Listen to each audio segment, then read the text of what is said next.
Assalamualaikum warahmatullahi wabarakatuh. We are from Group 16 and now we would like to present our slide topic, the summary of training article. Here are the members' names in my group. Started with Amirah binti Omar, Syahmi Is'ad bin Syahidi, Muhammad Azizi bin Mat Azli, Luqmanul Irfan bin Suhaimi, Sofia Ayuni binti Muhammad Yusuf, and the last member is Muhammad Nur Hafizuddin bin Husi. We will begin our presentation with the first member to present. Bismillahirrahmanirrahim. Assalamualaikum warahmatullahi wabarakatuh. My name is Muhammad Nur Hafizuddin bin Hussein and my matric number 1201437. To begin the presentation, I will introduce to you about what is human resource management. Human resource management is the organizational function that manages all of the issues related to the people in an organization.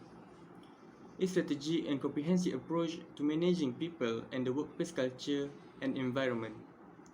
The department members provide the knowledge, necessary tools, training, administrative advice, administrative service, coaching, legal and management advice, and talent management oversight that the rest of the organization needs for successful operation. For the first article that we want to review is the importance of training and development in the workplace. This article was written by Shelley Frost. Throughout, by reading this article, it became clear that it focused on what is the importance that we should know of training and development in the workplace. Shelley Frost began the piece with the description of what is the effect of training and development on a company. Shelley Frost explained that although many organizations find growth possibility pricey, training gives a great chance to broaden the knowledge base of the personnel. When employees lose time to attend training session, project may take longer to finish. Despite any possible negative effect, investing time and money in training and development pay off for both the business as a whole and the individual employees. Bismillahirrahmanirrahim. Assalamualaikum warahmatullahi wabarakatuh. My name is Syahmi Is'ad bin Syahidi. My number matric 1201364. Okay, today I want to review the point of my article is in the article, Shelley Frost begins by pointing out several important of training and development in the workplace. The first one is addressing employee weakness. From this point, Shelley Frost states that the majority of workers have some work-related skill gaps. With the help of a training program, all personnel are raised to the same level through a development program, giving them all the same abilities. This eliminates any weak points in the organization that largely rely on others to carry out routine duties. Next, the importance of training and development given by Shelley Frost in the article is improve employee performance. The author explained a worker who obtains the required training is better equipped to carry out their duties. The employee may become more confident as a result of the training since they now has a better grasp of the field and the duties associated with their position. Additionally, ongoing training keeps your staff members abreast of market trends. Competent staff members who keep up with the evolving industries standards aid your business in maintaining its position as an industry leader and formidable rival. Besides, structured training and development, also the importance of training and development that been mentioned by Shelley Frost in this article. The author states that employee consistency and background knowledge are guaranteed through a planned training and development program. For the foundational principles and practices of the business, consistency is extremely important. All staff members will be exposed to the knowledge at the very least if they receive frequent training in these areas. Lastly, the importance of training development that states by Shelley Frost in the article is employee job satisfaction. What the author described about employee job satisfaction is employees who have access to training and development opportunities are at an advantage over those in other organizations who must look for their own training possibilities. Employee could have access to training that they otherwise would have known about or sought out on their own. Employees may feel more content with their job if they feel valued and challenged through training opportunities. Next, before I present the second article, I will introduce myself. My name is Amira binti Omar and my metric number is 1201346. For the second article, I will present about Does the Human Resource Strategy Matter? It was written by Newton Wikirefu and it was published by Industrial Psychology Consultant IPC, the Human Capital Hub. It was posted on 8 February 2021 and this article has 4 pages. Next, version of generic human resource strategy. First, high performance work system, HPWS. It will increase company performance and is effective in many different organizations. Second, commitment versus control strategy.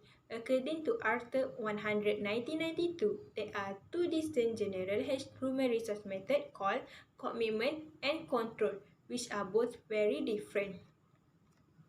The commitment in human resource strategy should include such as high wages, high benefit, and highly skilled workers.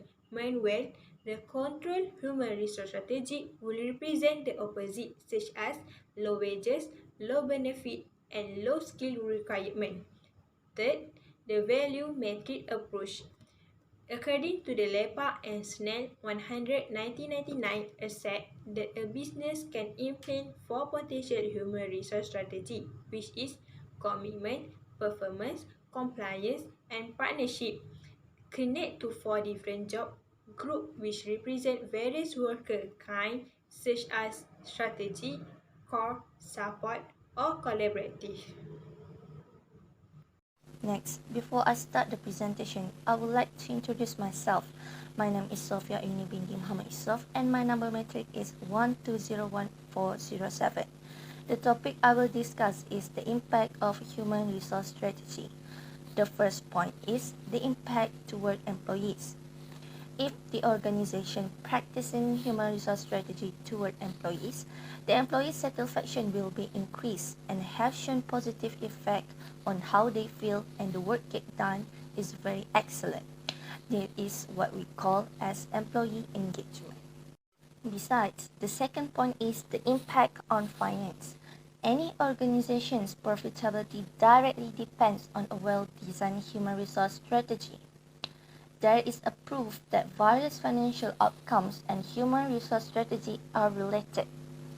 According to Huxley 1995, in a study of the human resource practices at more than 700 companies, human resource practices were shown to be related to both financial and stock price measures of performance. For the third point is the impact to operations. Operation has a variable impact on level productivity, quality, and shrinkage of all which are essential to operation with human resource strategy. Last but not least, the fourth point is the impact on customers. According to Snyder et al. 1985, human resources strategies are connected to employee attitudes, and how staff members views their management is closely tied to customer satisfaction outcomes. That's all from me. Then I will pass the next slide to the next presenter. For the next article that I want to review is Practicing Strategic Human Resources. An article from Atrico states that strategic human resource management involves the process of developing and implementing human resource programs which to contribute in making major long-period business objectives. Then, to practice in the organization takes a lot of effort and dedication. It is because most human resource experts said that strategic planning is a part of their job description, and nearly all human resource leaders in the biggest firms take part in strategic decision making and work on the organization strategy team. Thus, the organization need to develop a fit-for-purpose organizational culture to improve business performance. Next, this article also shows us about benefits practicing strategic human resource. First, the benefits practicing strategic human resource is avoiding any distracting surprise that may costing too much. Second, addressing issues according to the most important level. Third, enhancing worker productivity and overall business performance. Fourth, guiding with patience will positively affect how works get done. 5. Keeping workers concentrated on company objective. 6. Giving activities for training and development a strategic focus. Next, giving leaders tools to help concentrate and carry out their strategic plans. Bismillahirrahmanirrahim. Assalamualaikum warahmatullahi wabarakatuh. My name is Muhammad Azizi bin Ma'azli. My matric number 1201376. Okay, next, from this article I will tell you about developing a strategic human resource plan to achieve and promoting the attitudes, values and skill required to accomplish organizational objective. The first step is assessing the current situation. This requires of understanding on how various organization components interact and long-term implication of human resource decision. Analyze and research will greatly help in attaining the goals. Okay. The second step is envisioning the future. Thinking what the ideal future would look like from organizational perspective by asking where do we want to be. Automatically, the organizational will create a statement of vision, mission and values. Okay, the last step is developing strategic human resource objective. Setting strategic objective is a crucial part of the strategic planning process. Because of this goal must be in line with the organizational mission, vision and overarching plan. The strategic goal of every organization will be different, and the step in practicing strategic human resource is monitoring and evaluating. The establishment of a system to track and assess progress toward the accomplishment of strategic goals need to be the last action. Okay, for this reason, the majority of organization perform annual or quarterly strategic reviews. Okay, reviewing on determine whether the organization is on right path to accomplish main objective. Then give people the chance to recognize and respond to important internal or external development that leave an impact on the strategic plan and update annual action properties.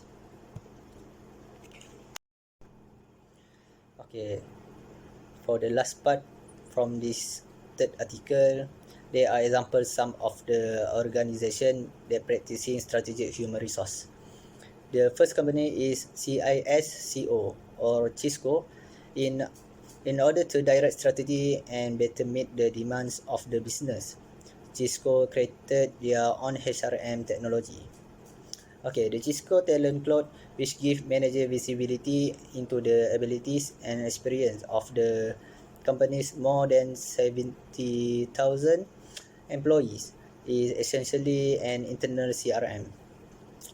Okay, additionally, it provided staff member with the knowledge and resources they require to take initiative and progress their careers. Okay. The second company is Hilton Worldwide Holdings. The strategy used by Hilton was to apply a quantitative analysis method to preserving its culture. Team member survey and the balance scorecard are the two. Thus, team and employees can understand how their work and performance affect the business, and best practice are frequently disseminated throughout the organization. That's all from me. Thank you. In conclusion, human resources is a process adding values that contributes to the success of the organization. Human resource professionals have to play the role as business partner with entrepreneurial spirit. They must equip themselves with skills such as strategic planning, ability, cross-cultural perspective, and diversity management to perform in a modern organization.